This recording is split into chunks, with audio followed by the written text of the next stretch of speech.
Maya was a 16-year-old girl who lived in a small, busy city with her grandmother. Every morning, Maya would wake up early, get dressed in her school uniform, and eat breakfast with her grandmother. They would talk about the day ahead, and Maya's grandmother would always remind her to be kind and brave. Maya loved school. She enjoyed learning new things and playing with her friends during recess. Her best friend was Aisha, a cheerful girl who always made Maya laugh. Together, they would run around the playground, swing on the swings, and play games like hopscotch and tag. After school, Maya would walk home with Aisha, talking about their favorite books and the homework they had to do. But one day, as they were passing by the market, something caught Maya's eye.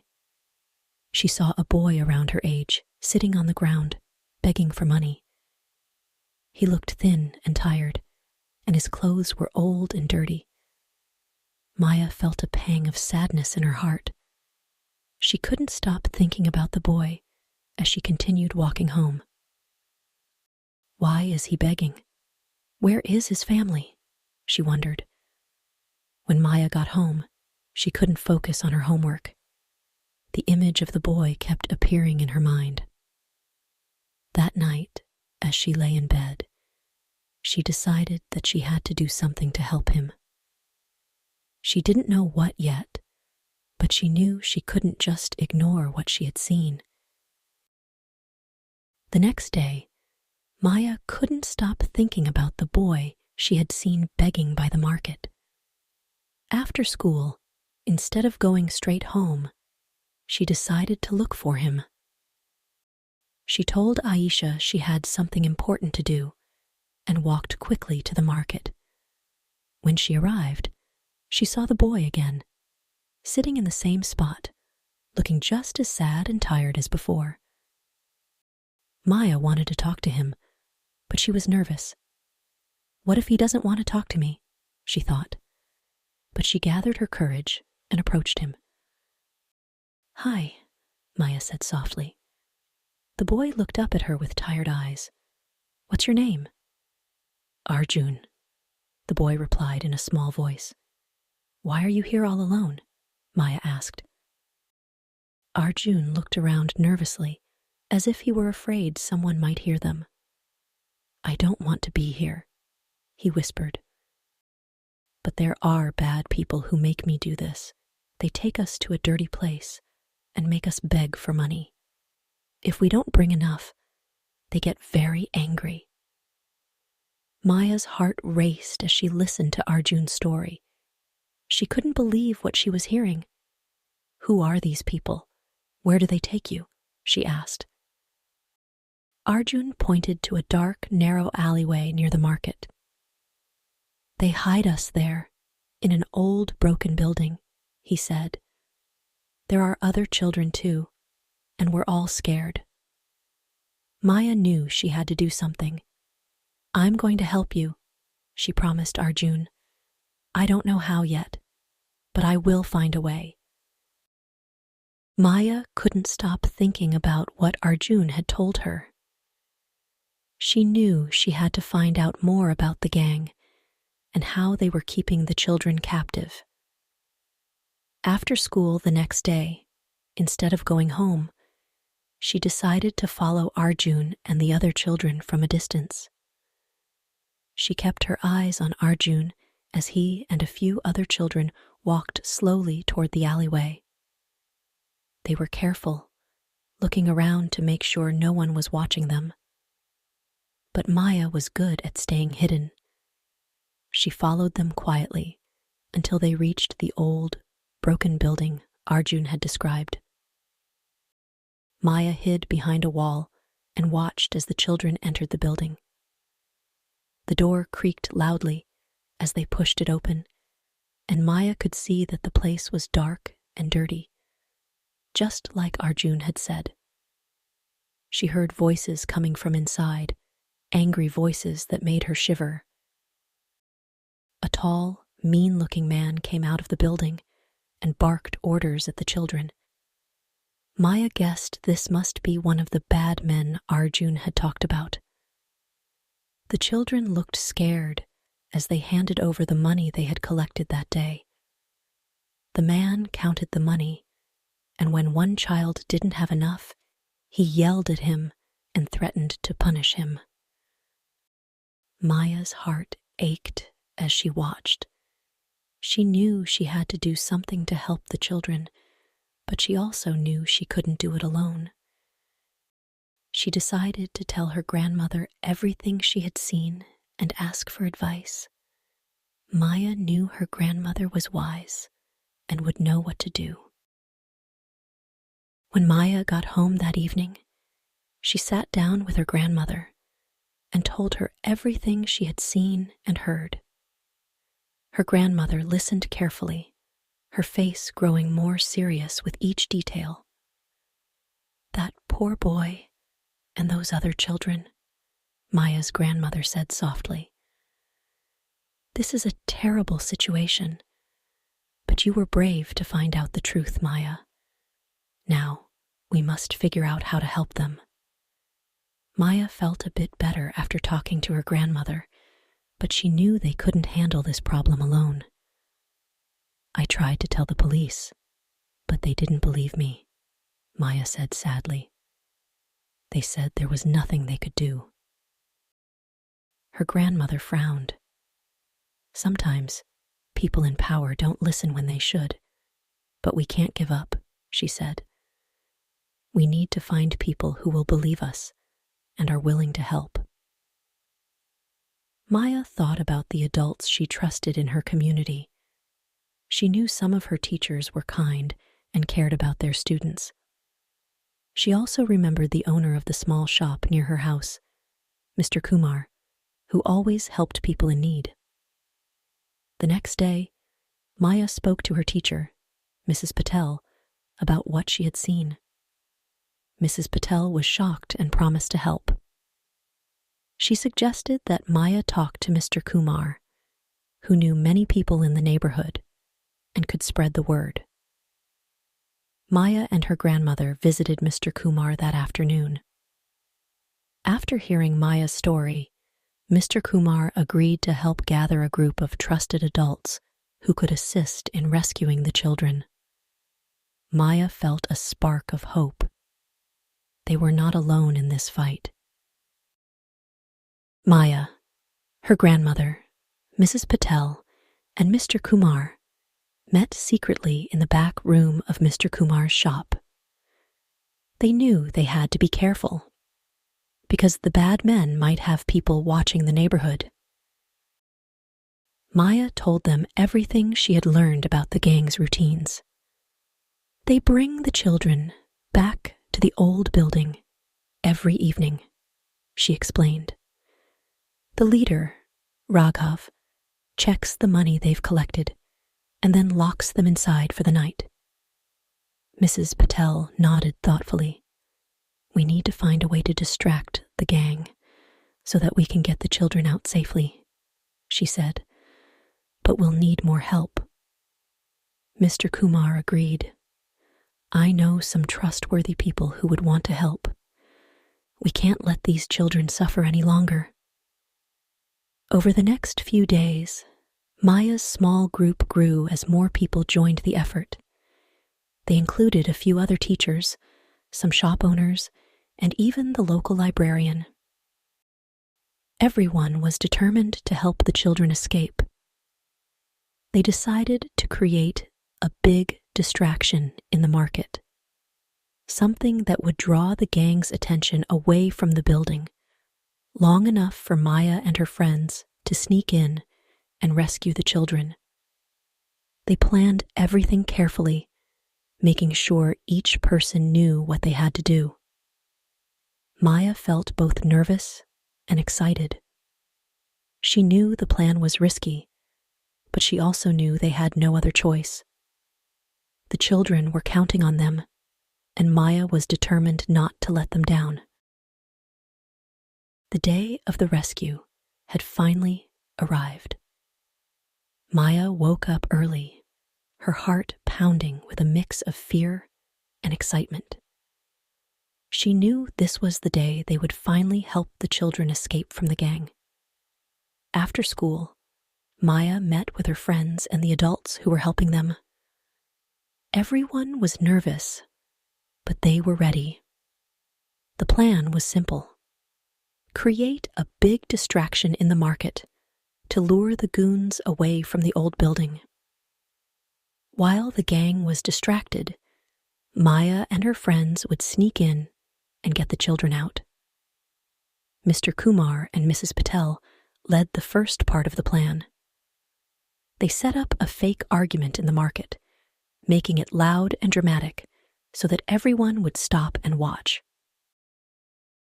Soon, a crowd gathered, and the market was filled with noise and confusion. Just as they had hoped, the goons noticed the commotion and left the building to see what was happening. This was the moment Maya had been waiting for.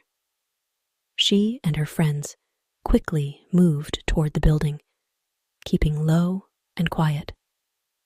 The door creaked as they pushed it open, but no one heard them over the noise from the market.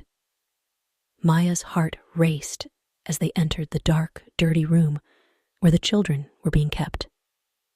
The children looked up in surprise, their faces filled with fear and confusion. Maya whispered softly, "We're here to help you. We're going to get you out of here."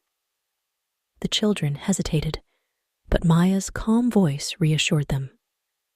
One by one, they stood up and followed her, their eyes wide with a mix of hope and fear. Maya and her friends guided the children out of the building, moving as quickly and quietly as they could. The market was still noisy with the fake argument, which was now drawing even more attention. This was good, as it kept the goons occupied. As they led the children through the narrow streets, Maya kept looking back to make sure they weren't being followed. Her heart pounded in her chest, and she could feel the tension in the air. The children clung to her and her friends, trusting them completely. Finally, they reached a safe spot where Mr. Kumar had arranged for some cars to be waiting. The children climbed into the cars, and Maya felt a wave of relief wash over her. But she knew they weren't safe yet. They still had to get far away from the gang's hideout before the goons realized what had happened. As the cars started moving, Maya glanced back at the market one last time. The argument was still going on, and the goons were completely distracted. She couldn't believe they had pulled it off, but she also knew they couldn't let their guard down yet. The cars sped through the city streets, taking the children as far away from the gang's hideout as possible. Maya sat in one of the cars, holding the hand of a little girl who looked scared and confused. She tried to comfort her, saying, "It's going to be okay. You're safe now." But Maya knew the danger wasn't over. The gang could realize the children were missing at any moment, and they would be furious. As they drove, Maya kept looking out the window, watching for any signs of trouble. Finally, they reached the safe house, a small, cozy building where the children would be hidden until they could be taken to a proper shelter. The adults who were helping Maya guided the children inside, giving them food and blankets. But just as they were getting the last child out of the car, one of Maya's friends spotted something that made her heart drop. In the distance, a group of the gang's goons was approaching. They must have realized the children were gone and were now searching for them. "We have to hurry," Mr. Kumar said urgently. "Get everyone inside." Maya and her friends quickly rushed the remaining children into the house, locking the doors behind them. The safe house was well hidden, but they knew it wasn't impenetrable. Maya could hear the sound of footsteps getting closer, and her heart pounded in her chest. Inside, the children huddled together, fear etched on their faces. Maya tried to keep them calm, whispering that everything would be all right.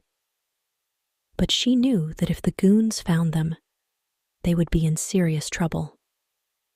As the footsteps approached the door, Maya and her friends prepared themselves.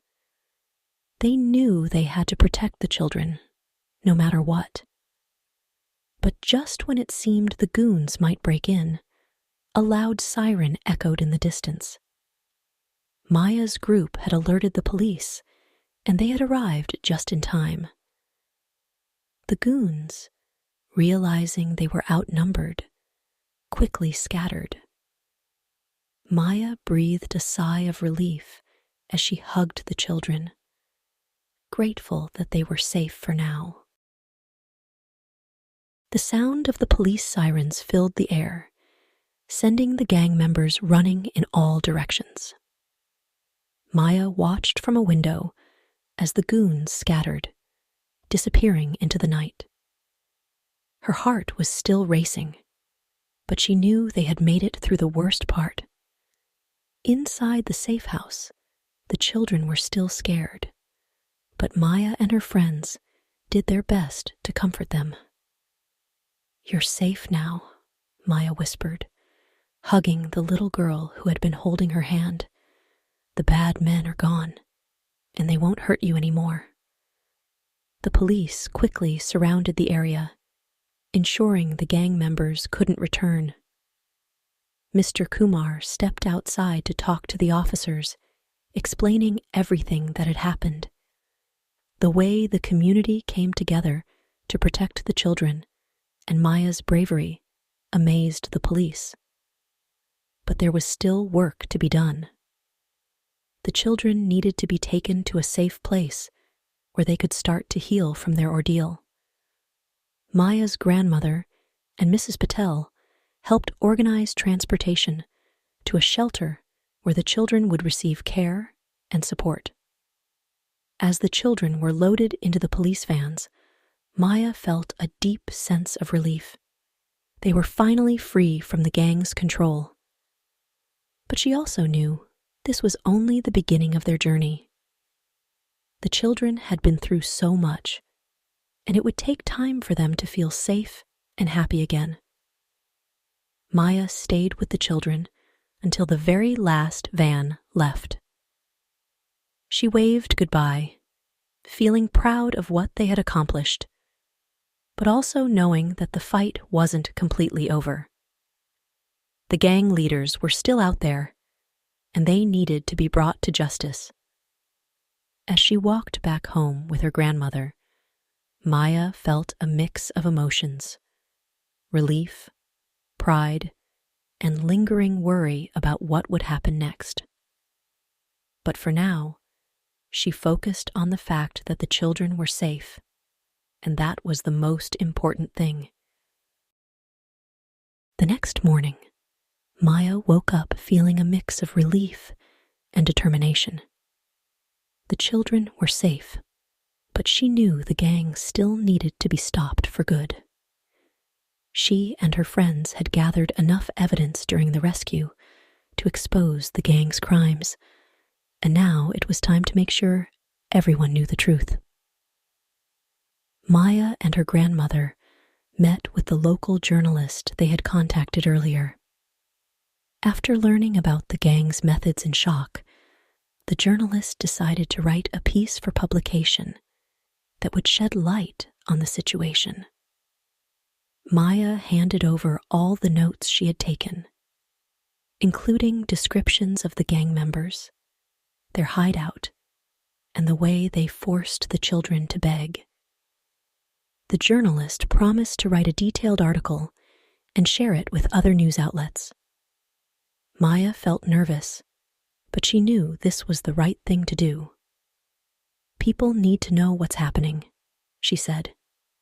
We have to make sure no other children get hurt. As the story spread, the entire community was outraged. People were shocked and angry that such terrible things had been happening right under their noses. The pressure on the authorities grew, and they had no choice but to take action. The police launched a full investigation, using the information Maya had provided to track down and arrest the remaining gang members. Maya's bravery didn't go unnoticed. People in her neighborhood started calling her a hero, but Maya didn't feel like one. She was just happy that the children were safe and that the gang was finally being stopped. Still, she couldn't help but feel proud of what she and her friends had accomplished. But Maya knew that there was still work to be done. The children would need support to recover from their experiences, and the community needed to stay vigilant to make sure nothing like this ever happened again. She made a promise to herself that she would continue to help in any way she could. The days following the gang's arrest were filled with hope and healing. The children who had been rescued were now safe in a warm, caring shelter where they could start a new chapter in their lives. They received food, clothes, and most importantly, love and support from the staff at the shelter. Maya visited the shelter often, bringing small gifts and spending time with the children. She would read them stories, play games, and listen to their hopes and dreams for the future. Seeing the children smile again made her heart swell with happiness. She knew they had a long journey ahead of them, but they were finally free to live the lives they deserved. One day, during one of her visits, the shelter organized a small celebration to thank Maya and everyone who had helped rescue the children. The children presented her with a handmade card filled with colorful drawings and heartfelt messages. Maya was moved by their generosity and grinned broadly as she thanked them. Maya's grandmother was proud of her, and she told Maya that she had shown true bravery and kindness. "You've done something very special, Maya," her grandmother said. "You've made a difference in these children's lives, and that's something to be very proud of." Maya felt a sense of peace and fulfillment. She knew that this was just the beginning for the children, and she hoped that they would go on to live happy, successful lives. As she walked home with her grandmother, she reflected on everything that had happened. The book ended on a hopeful note, showing the children playing and laughing in the shelter's garden. Maya knew that even though there were still challenges ahead, they had overcome the darkest times together. And as she looked forward to the future, she knew that she would always carry the lessons she had learned with her. The children were free, the gang was stopped, and Maya's heart was full of hope. It was a new beginning for everyone, and Maya couldn't wait to see what the future would bring.